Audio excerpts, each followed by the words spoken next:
So Engwe mentioned that you could put your Engwe X26 foldable into the back of a sedan. So with a little adjustment, I actually was able to manage it, but it's mainly plausible at best. But I just want to show you I did get it to fit in the back of my Tesla Model 3.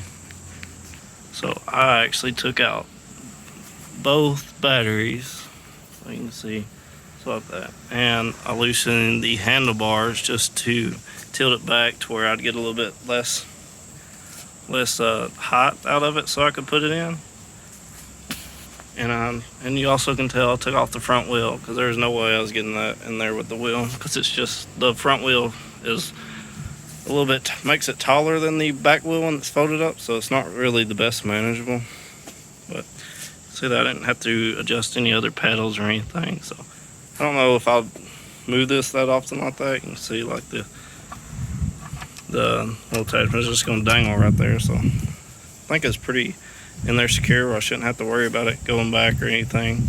I'm not going to be doing any 0 to 60 or anything, but I'll show you.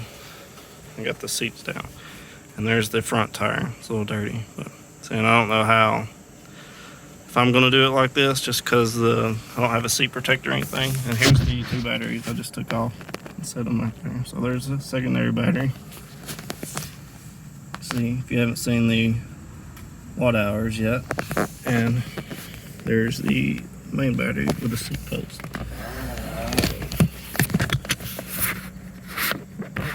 That's not very good. Try to get a bit arrogant. And there's that. I didn't film that. But I mean, it's certainly manageable.